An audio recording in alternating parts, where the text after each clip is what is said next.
Black CEO mocked for looking broke next day. They realize he owns everything. Hello, everyone. Before we begin today's video, I need your help. We've noticed that the channel is losing traction, and subscribing is one of the best ways you can help us.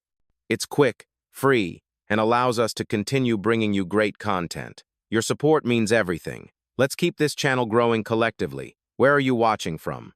Drop your city or country in the comments below. Thank you very much. Now, let's get back to the story. The voice sliced across the boardroom like glass. 20 stories above Manhattan, inside Apex Holdings' chrome glass conference room, a dozen executives in tailored suits turned toward the doorway. Standing there was a man barefoot, drenched from the rain, clothes torn at the edges. His beard was coarse, his shoulders broad, his silence heavier than all their words. The woman at the head of the table, Julia Tran, head of HR, wrinkled her nose. "Sir, this meeting is for executives only." Maintenance staff enter through the service hall. He didn't move, didn't speak, just watched her with calm eyes that made everyone else flinch. "Security!" Julia barked. But the guards hesitated. No badge, no context. Just a man who somehow looked too calm for a trespasser. Julia grabbed the metal jug from the refreshment tray and, with an exaggerated sigh, poured the cold water straight over his head. The room gasped. The splash echoed like a verdict. Water pooled around his feet. Someone laughed quietly. Another muttered. He probably wandered up from the street. The man blinked once, slowly. Then his voice, deep, steady, broke the silence. "I'm not lost," Julia smirked. "Then you're in the wrong building." He didn't answer. His gaze traveled across each polished face around the table, every man and woman who chose mockery over humanity. Before we continue, where are you watching from? Drop your city or country in the comments below. And if you believe in dignity and justice, hit like and subscribe. These stories spark change, and we're glad you're here. Now, back to him. Julia turned to the others, laughing nervously. "Let's focus. Some people mistake class for access."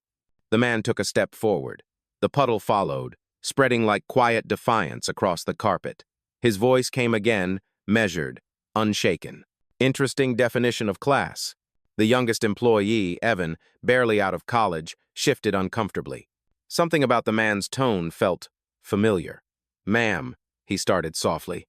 "Maybe we should check the—" Julia cut him off. "Evan, sit down. This company doesn't need another charity case." Laughter again, forced, nervous. But the man stayed still, eyes fixed on Julia. In the reflection of the glass wall behind her, the city stretched endlessly skyscrapers that bore his initials in steel letters no one here had ever noticed. He looked down at the puddle at his feet, at the water glistening under sterile office lights, and said quietly, "You've mistaken silence for weakness before. Don't make it a habit." Julia froze just for a second, as if something in his tone cracked the certainty in her spine. Then she forced a smile. "You're done here. Leave." He turned, slow and deliberate, toward the door. The executives exhaled in relief. But what none of them knew was that before he entered, he'd sent one text, "Observation complete." And somewhere, in the server room below, a protocol had already begun to run. The rain hadn't stopped when Elias stepped into the elevator. The metallic doors closed on a room still echoing with laughter aimed at him. Inside the small mirrored space, droplets slid down his face, catching the cold fluorescent light. He didn't wipe them away. He watched them fall, one by one, until the reflection staring back wasn't a man humiliated, it was a man calculating. From his inner pocket, he pulled a slim phone. The message blinked on screen. "Protocol 6, activated." He exhaled slowly. That was enough for now. The test had begun. Back in the boardroom above, Julia Tran strutted toward the table, still holding the empty pitcher like a trophy. "Some people will walk in off the street and expect respect," she said, forcing a laugh. No one replied. Even the men who'd chuckled earlier now looked uneasy. One of them whispered, "He didn't even argue." Julia smirked. "Exactly. Because he knew he didn't belong." But she didn't see Evan, the young intern, slip out of the room, tablet in hand. He scrolled through the guest schedule names, titles, access levels, and there it was, bold, first on the list. Elias Warren, founder, Apex Holdings. The color drained from his face. He read it again, hoping it was a glitch. It wasn't. Downstairs, The security chief approached Elias carefully. Sir, sir, are you all right? Elias nodded once. Do me a favor, he said, his voice quiet but steady. Don't tell anyone you saw me leave. The guard hesitated. Yes, sir. When the elevator doors shut again, Elias whispered under his breath, almost to himself, they failed the easiest test in business basic decency. He walked out into the gray morning, past the marble lobby that bore his company's name, past the receptionist who didn't even look up. Outside, New York buzzed like it always did, unmoved, indifferent, loud. He liked it that way. The city didn't apologize. It revealed. Back upstairs, Julia's assistant knocked nervously. There's a call for you, from corporate compliance. Julia frowned.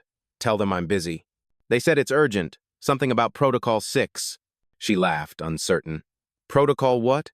But before the assistant could answer, every screen in the room flickered the Apex logo glowed blue, followed by text. Internal conduct review. Active. Murmurs spread through the room. What's going on? Are we being audited? Julia forced a smile, but her voice wavered. Probably a routine check. Her fingers twitched against the wet stain still clinging to her blazer. Outside, Elias stood beneath the awning, rain pooling around his shoes. A black car slowed to a stop. Inside sat his assistant, Renee Holt, tablet glowing on her lap. She didn't speak at first, just looked at him, expression unreadable. Then quietly, They didn't pass, did they? Elias shook his head. Not even close. Renee sighed, turning the screen toward him. Dozens of live security feeds appeared, boardroom cameras, office corridors, digital log. All recorded, she said. Every word, every laugh. Elias stared at the screen for a long moment. They'll know by morning, he murmured. But the lesson starts now. Renee nodded. What do you want me to do? He turned to face the rain again. Nothing yet. Let them sleep on their arrogance. The city thundered in the distance, like applause for something no one understood yet. Inside that sound, Elias Warren smiled not with triumph, but with calm certainty. He wasn't angry anymore, just ready. Tomorrow, they'd learn who he really was. Morning sunlight spilled through the glass facade of Apex Holdings like liquid gold. By 9 a.m., the office buzzed again, keyboards clacking, heels echoing, voices sharp with caffeine and ego. But under that rhythm, something was off. Every monitor flashed a brief, silent message before booting up. System update. Compliance sync. No one knew what it meant, and no one dared ask. Julia Tran arrived first. She wore a new silk blouse, makeup perfect, smile sharper than yesterday's shame. If she felt guilt, she buried it deep. Let's reset the energy, she told the team, clapping once. Whatever that weird audit was last night, it's over. We have real work to do. Evan, the intern, glanced up from his desk. His hands trembled slightly. He'd barely slept. That name, Elias Warren, had haunted him all night. He'd searched company records, news articles, Forbes lists. Every result was the same face, the man she humiliated. Now he sat in the same room with people laughing about him like he didn't exist. Julia poured her coffee, smirking. Next time, security needs to vet better. I still can't believe that vagrant wandered into our boardroom. Someone he chuckled. Another whispered, She actually dumped water on him? That's wild. Evan stood abruptly. He wasn't a vagrant. The room froze. Julia turned, slow and cold. Excuse me? He wasn't a vagrant, Evan repeated, his voice shaking but clear. He was on the schedule. His name Elias Warren, the founder. A long silence cracked through the air like thunder. Then, laughter thin and nervous. Cute, Julia said. That's impossible. Evan held out his tablet. The room leaned closer. His screen glowed with the company roster. The top line read, in bold, Elias Warren, founder, CEO, Apex Holdings. Someone whispered, Oh my God. Oh, another, that can't be real. Julia's voice sharpened, desperate. This is some kind of prank. Delete that file. I can't, Evan said. It's locked, corporate access only. Then came the sound ping, ping, ping, a cascade of alerts across every computer in the room. Julia spun to her monitor. A new email blinked open on its own. Sender marked Corporate Ethics Division. Subject, Board Conduct Review. Video evidence attached. Her heart stuttered. She clicked. And there it was, the footage from yesterday, crystal clear. Julia, standing at the head of the table, water pitcher in hand, her voice echoing, "This meeting's for executives only." Laughter, mockery, silence. Then his voice, "You've mistaken silence for weakness before. Don't make it a habit." Gasps filled the office. Someone whispered, "We're done." Another said, "This went to corporate?" Julia slammed the laptop shut. "No one says a word. Delete your copies." But it was too late. The network lights blinked red, meaning the file had already synced to the cloud. From across the hall, the elevator chimed. Every head turned. A man stepped out, dry suit, crisp tie, calm stride. The same face from the footage, now unmistakably composed. He didn't look at anyone directly, just adjusted his cufflinks and said quietly to the receptionist, "Please inform Miss Tran the chairman would like a word." Julia's coffee cup slipped from her hand and shattered on the marble. Evan whispered, "Oh my God, it's really him." Elias Warren nodded once, gaze steady as gravity itself. "I told you yesterday," he said softly. "I wasn't lost." Then he turned toward the conference room, the same one where they'd mocked him hours ago, and walked inside without waiting for an invitation. The doors shut behind him, and for the first time all morning, the entire floor went silent. The conference room lights hummed faintly, the kind of sterile buzz that fills every corporate silence. Elias Warren stood at the head of the table, now the same spot Julia had claimed yesterday. He didn't raise his voice. He didn't need to. His presence alone realigned the air. Across from him, Julia sat stiff-backed, lips pressed so tightly together they'd turned pale. Around her, the same executives from the humiliation scene whispered behind trembling fingers. None of them had expected to see him again, at least not like this: dry suit, polished shoes, calm authority radiating like quiet thunder. "Good morning," Elias said. The words landed heavy, deliberate. "You may continue sitting. You'll need to, for what's coming." A faint murmur rippled through the room. Julia forced a laugh that sounded like fear dressed as confidence. "Mr. Warren, this must be some misunderstanding. I had no idea." Elias raised a hand. "You had every idea. You saw a man who didn't fit your image of power, and you made that enough." Silence again. The tension didn't just hang, it pressed down like gravity. From outside the glass wall, Evan lingered near the reception desk, heart pounding. He couldn't see everything, but he could hear enough. He wasn't supposed to be here. Interns weren't allowed near executive meetings, but something in him refused to walk away. Inside, Elias continued, voice even but sharp. "Yesterday I asked a question without words. A test, to see what kind of culture I was leading. What I saw was illuminating." He paused, scanning each face. Julia looked down, hands clasped tight, knuckles white. Then Elias turned toward the glass wall toward Evan, who flinched when their eyes met through the tinted pane. "Mr. Collins," Elias said, his voice carrying, "you can come in." The doors slid open with a soft hiss. Every head turned as the young intern stepped forward, tablet still in hand. Julia snapped, "He's not authorized." Elias cut her off. "He is now." Evan hesitated by the doorway.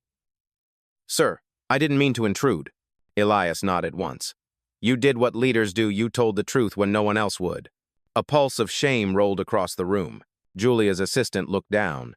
The finance chief shifted in his chair, eyes glistening. The same people who had laughed yesterday now seemed smaller, diminished by the mirror of decency standing in front of them, a 22-year-old intern. Elias turned back to Julia. "When people lower themselves to mock someone they think has less, it doesn't expose the target, it exposes the culture." Julia swallowed hard. "It was a mistake." "No," Elias said, voice still calm. "It was a choice." He gestured toward Evan's tablet. "Show them what you found." Evan's fingers trembled as he tapped the screen. The company directory filled the monitor again, name by name. At the top, Elias Warren, founder, chairman, CEO. A few gasps broke the silence. Someone whispered, "It's real." Julia looked ready to sink through the floor. Elias's tone softened slightly, not out of mercy, but precision. "This is what humility looks like when it walks through your door and you throw water on it." He turned away, pacing slowly toward the window. Manhattan stretched out behind him, skyscrapers piercing the pale light. Without turning back, he said quietly, "Every empire fails the moment it forgets respect." Then he looked at Evan. "Step outside, son. What happens next isn't yours to carry." Evan nodded, relief and awe flooding his face. As he stepped out, He glanced once more through the glass. The same woman who'd mocked him for speaking up now stared down at her trembling hands. And in that moment, the witness had awakened, and the room finally knew what accountability looked like. The silence was fragile now, like glass under pressure. Julia tried to speak again, but the sound of her own voice betrayed her thin, breaking, lost. "Mr. Warren, if I had known—" Elias turned sharply. "If you had known, you would have smiled. You would have called me, sir. You would have pretended respect because of my title. But yesterday proved you don't respect people. You respect power." He stepped closer. The space between them shrank to inches, but his voice stayed calm, surgical. "Tell me, Julia, what made you pour that water? My clothes? My skin? Or the comfort of having others laugh with you?" She blinked fast, hands trembling. "It wasn't like that. It was exactly like that." The other executives looked away, ashamed to witness what they had helped create. Outside, through the glass walls, Evan stood frozen near the hallway. He couldn't hear every word, but he could feel the temperature drop. The weight of justice had its own gravity, and it was pulling everything toward reckoning. Inside, Elias's gaze drifted from Julia to the long, polished table, empty coffee cups, phones face down, reflections of guilt in their screens. He placed both palms on the surface, steady, deliberate.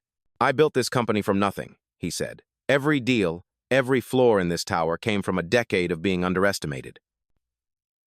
He paused, the memory flickering across his expression like a scar reopened. "When I was 24, I walked into a job interview wearing a thrift store suit. The hiring manager looked me up and said, 'We're not hiring delivery staff today.' I thanked him, and a year later, I bought the company he worked for." He looked up now, eyes burning, calm but heavy. "And 20 years later, my own employees looked at me the same way he did." No one breathed. Julia whispered, "I was following protocol." Elias tilted his head. "Protocol doesn't humiliate. People do." He reached into his jacket and pulled out his phone. The screen glowed with one simple prompt. "Proceed to phase 2? He didn't press it. "Not yet." "You still have a chance," he said quietly. "Say it. Admit what you did wasn't procedure, it was prejudice." Julia's throat worked, but no sound came. He waited. The air thickened. Finally, she whispered, "I was wrong." He nodded once. "Not enough. Say it loud enough for everyone who laughed to hear it." Her voice cracked, louder this time. "I was wrong." The echo hung in the air, trembling like something alive. Elias straightened, the faintest sigh leaving his chest. "For years, I believed progress came from systems and reports. But it doesn't. It comes from moments like this when someone finally says I was wrong." He turned toward the window, eyes distant, watching the city move beneath him. The flashback deepened. A younger version of himself, soaked in the same rain, standing outside a marble office he'd been denied entry to, clutching a folder that would one day become Apex Holdings. He had whispered then, "One day, they'll have to open the door for me." Now, he had opened it himself. Back in the present, he looked at the silent executives, their reflections trembling in the glass. "Yesterday, you poured water to wash away someone you thought didn't belong. Today, you'll see what real cleansing looks like." He tapped his phone. Phase 2. Initiated. Across the building, every employee's screen blinked red. The words appeared one line at a time. Mandatory ethics lockdown. Level 2. All access suspended pending review. Julia's monitor went dark. So did her badge light. The breaking point had arrived. And for the first time, Elias wasn't angry, just steady, watching arrogance dissolve into silence. Alarms didn't sound. There was no siren, no flashing red lights. Just the soft, mechanical hum of the building shifting under new control. Every monitor in the room came alive at once, screens flickering to a cobalt blue embossed with the Apex Holdings seal. Then a calm, automated voice filled the space. Protocol 6 confirmed. Access restricted. Executive review in progress. Julia flinched. Her badge buzzed red again when she tried to swipe it. "What's happening?" she demanded. Elias didn't answer. He didn't need to. He turned to face the wall of glass, city skyline glinting behind him. Outside, the clouds parted slightly, sunlight breaking through like the truth itself. "Yesterday," he said quietly, "you mocked a man who looked beneath you. Today, you'll answer to the man you served without knowing." He pressed one button on his phone. Moments later, the door opened and Renee Holt, his executive assistant, walked in sleek black suit, tablet in hand, voice calm but cutting. "Systems locked," she announced. "HR, finance and security under temporary freeze. Internal footage archived to the legal division." She looked up, meeting Julia's wide eyes. "Per your authorization, sir?" Elias nodded. "Per my authorization." Julia rose from her chair, face pale. "You can't just shut down departments." Elias turned to her, slow and deliberate. "I can, and I will. This building doesn't run on fear, it runs on integrity." He took a few steps closer, voice low but heavy enough to still the room. "For years, I let structure hide behind spreadsheets and titles. I thought results justified tone. But when culture rots from the inside, numbers mean nothing." He looked to Renee. "Begin documentation." Renee tapped her tablet. Recording started. Timestamp 10:47 amperes. All statements are live to the compliance archive. Julia's hands shook. "You're humiliating me in front of everyone." Elias' eyes hardened. "You did that yourself yesterday." She looked like she might collapse, but he didn't press further. He simply stepped aside. "This isn't about revenge, Julia. It's about reflection. Every company has a mirror. Today, you finally have to look in it." The rest of the executives sat motionless. The only sound was the faint tapping from Renee's tablet as she logged each moment. Evan stood in the hallway again, peering through the glass. He couldn't hear the words, but he could see the shift, the quiet power that had taken the place of chaos. The man they mocked for being less was now speaking with a calm that felt limitless. Elias turned slightly, enough for his voice to reach the entire floor. "Effective immediately, this division is suspended for ethics recalibration. Any employee who participated in yesterday's incident will report to internal review within the hour." A murmur rippled through the room. "E continued. Those who stayed silent out of fear, I understand. But silence doesn't erase harm. You'll have the chance to rebuild, not to hide." Renee's voice followed smoothly. "Notifications sent. HR compliance confirmed. Press inquiry channels temporarily closed." Elias nodded once. "Good. Now let's make something clear before this gets dramatized. No one's being punished for mistakes. They're being held accountable for behavior." "Ender," Julia whispered, almost pleading. "Why go this far?" He looked at her, steady and cold. "Because leadership without accountability isn't leadership, it's theater." He took a slow breath, glancing around the table one final time. "You wanted to see a CEO, you're looking at one." The automated voice chimed again, softer now. "Protocol 6 complete. Awaiting final command." Elias stared at the screen. His thumb hovered over the final key, execute. Then he lowered the phone, eyes still locked on Julia. "Not yet," he said quietly. "Real change starts when the guilty have to sit with what they've done." The hum of the building steadied again. Outside, the city glowed in muted gold. The turn had come, not loud, not vengeful, just absolute. The conference room was silent except for the quiet tick of the digital clock on the wall. Every second felt like a countdown to something irreversible. Elias stood at the head of the table, the same man they'd drenched, dismissed, and mocked less than a day ago. Now, every eye was on him. Julia sat rigid in her chair, hands clasped so tight her knuckles had turned white. He adjusted his cufflinks, calm as ever, then looked at her directly. "Yesterday you told security to remove me because you assumed I didn't belong. You poured water on a man you thought was beneath you." He paused. "Do you remember your words?" Julia nodded faintly, voice barely audible. "Yes." He tilted his head. "Good, because I want you to remember them again, only this time in context." He gestured toward Renee. She tapped her tablet once, and the room lights dimmed. On the main screen, the footage rolled the security camera view from yesterday. There was Julia, standing tall and angry. Her voice echoed through the room. "Security, get him out. This meeting's for executives only." No one moved. No one breathed. The video continued. The splash of water, the laughter, the silence after. Then his voice, steady, controlled, cut through it all. "You've mistaken silence for weakness before. Don't make it a habit." The clip ended. The lights came back on. Elias didn't speak right away. He let the sound of their shame do the work. Then, in a tone calm enough to sting, he said, "You called me a trespasser in a company I own." Julia flinched as if struck. He continued, walking slowly around the table. "Every time someone laughed, every time someone looked away, You told me everything I needed to know about what this place had become. He stopped behind one of the senior executives, a man who had laughed the loudest. Mr. Donnelly, how long have you been here? 10 years, sir. And in those 10 years, how many times have you corrected someone for behavior like this? The man swallowed. Not enough. Elias nodded once. At least you're honest. He turned to the rest. You see, this company was built on the belief that respect comes before revenue. Somewhere along the way, that got inverted.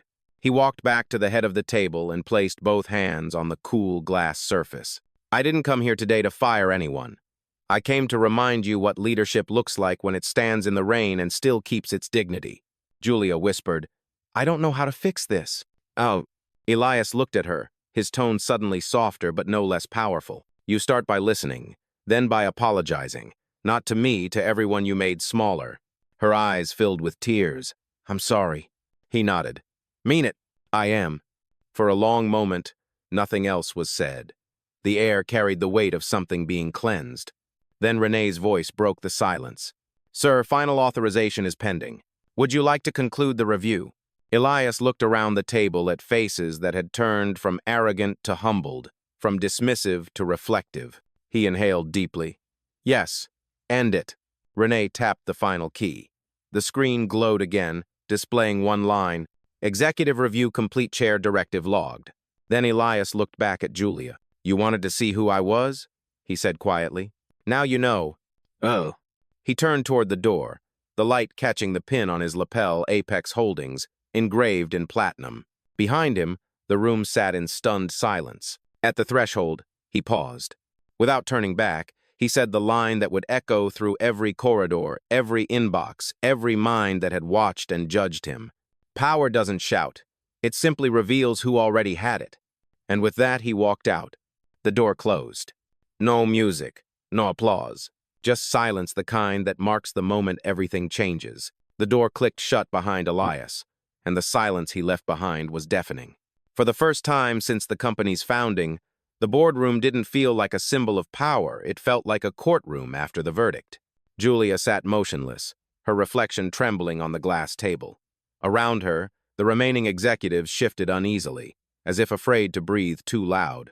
Every monitor still glowed with the final line of the audit. Executive Review, Complete Disciplinary Measures Pending. Renee remained by the door, tablet in hand, her voice calm and unwavering. Per directive, immediate compliance action is now in effect. A tone chimed from each computer sharp, final. Red notifications bloomed across every screen. Access revoked, account suspended. Security escort scheduled. Julia's laptop shut itself down with a soft mechanical sigh, as if even the machine was done listening to her. The others stared, helpless, as their devices followed. What's happening? One whispered. Renee didn't look up. Accountability, she said simply. Then, from the hallway, came the sound of footsteps firm, synchronized, echoing through the marble. 2 members of internal security entered, their uniforms crisp, their expressions neutral. Per Chairman Warren's order, one of them said, executive badges must be surrendered immediately. Julia looked up, wide-eyed. You're removing us? The guard extended his hand. Company property, ma'am. Her fingers shook as she unclipped the platinum badge from her blazer and placed it on the table. The others followed one by one, the metallic clicks landing like drops of rain on a coffin lid. Renee watched without satisfaction, only precision. Your contracts are being reviewed. You'll receive formal notice once the audit concludes. Julia tried to speak, but her voice faltered. He can't just erase us overnight. Renee looked at her evenly. He didn't erase you. You did that yourself yesterday, when you forgot who built this company. The words hit harder than any punishment. Outside the glass walls, employees were gathering junior staff, assistants, analysts drawn by whispers spreading through the building. They saw the guards collecting badges, the senior executives walking out pale and silent.